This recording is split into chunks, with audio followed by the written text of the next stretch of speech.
Hello guys, and welcome to part 17 of my Alonso career mode from the US Grand Prix, where, with just 3 races to go, we currently have a 20-point lead over Lewis Hamilton. It's quickly becoming very popular with both the fans and the drivers.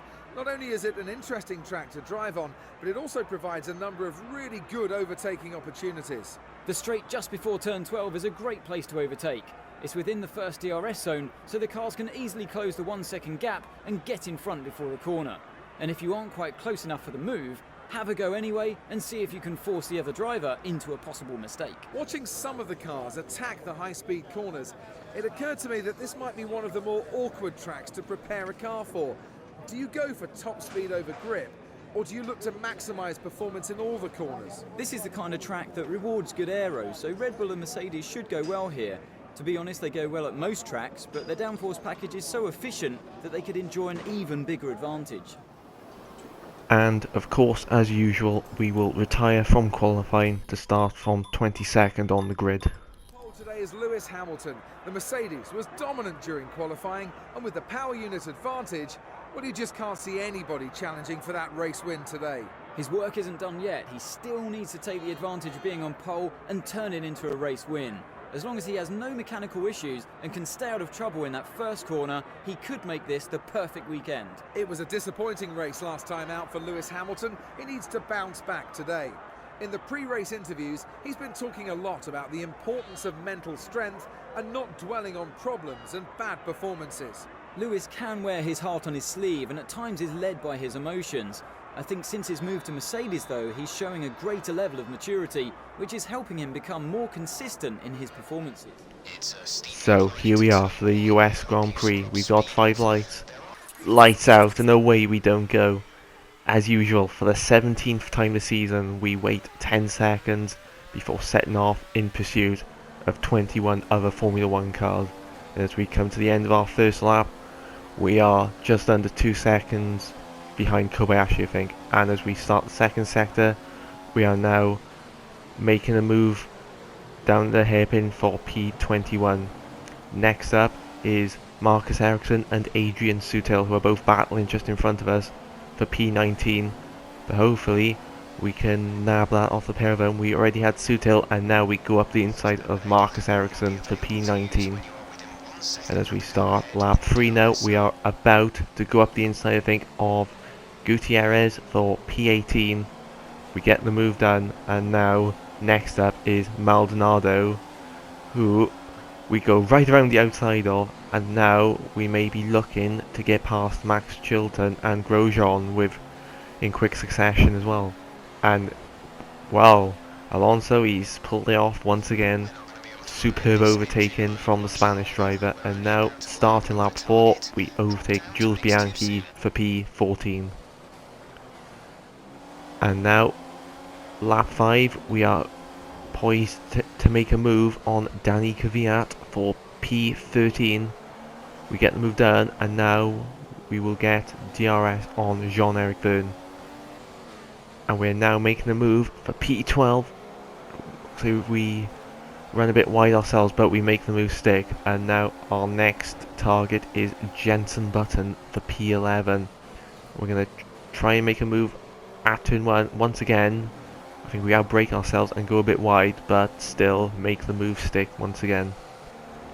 And now we're looking to do the same on Hulkenberg to get into the points. Once again running very wide. We certainly seem to be struggling a bit on this track, but we're still making the move stick.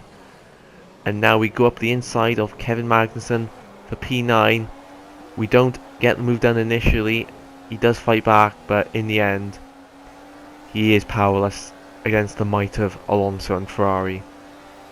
And now coming up to turn 1 again, we are going to get the move done on Sergio Perez for P7. And as we can see, Hamilton has just come out the pits in front of us, and that is very bad news for us.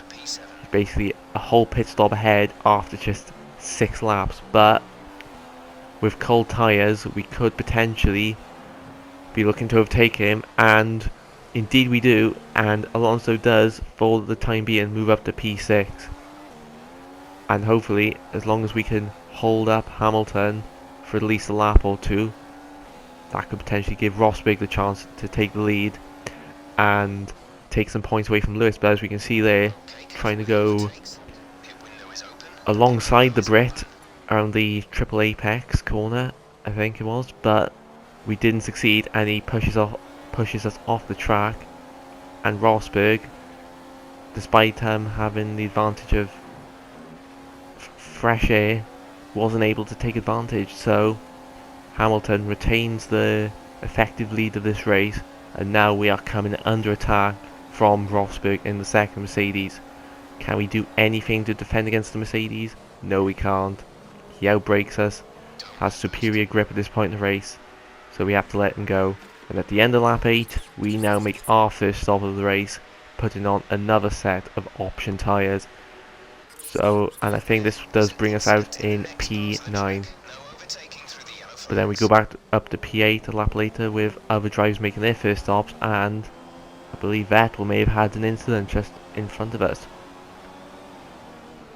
So he's just behind the Williams, I think, but we've also got Daniel Ricciardo come out the pits, and contact between the two Red Bull teammates, and Vettel comes off a lot worse than the Australian teammate and drops down to P5, I think.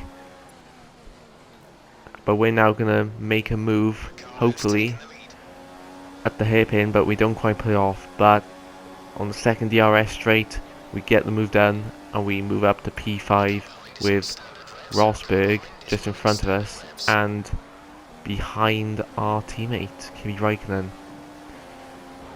But at the start of lap 15, we actually come under attack now from Vettel.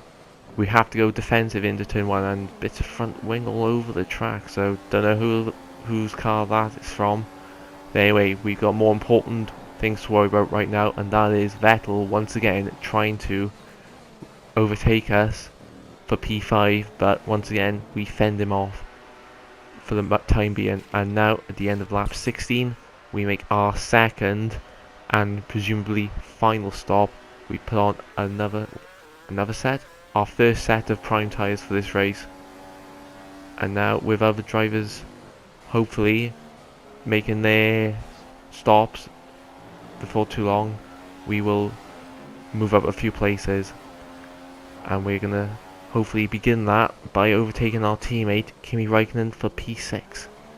We get the move done, and I think, yes, he didn't come back with us. We also had DRS to our advantage, and with a couple of other drivers making their final stops now, we do indeed move up a few more spots up to P4 now. And I think that was pretty much it for the rest of this race.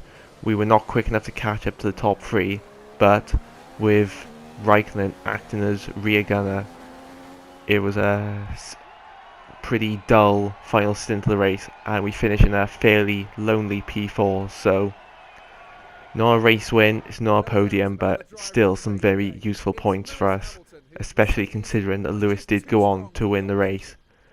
And that does mean that for the Drivers' Championship, the lead has been cut out at just 7 points between Alonso and Lewis Hamilton. And Nico Rosberg, well, he still has a mathematical chance, but being 60 points behind with just 75 points left, I think he's pretty much out of it now, and it is definitely a straight fight between Alonso and Hamilton.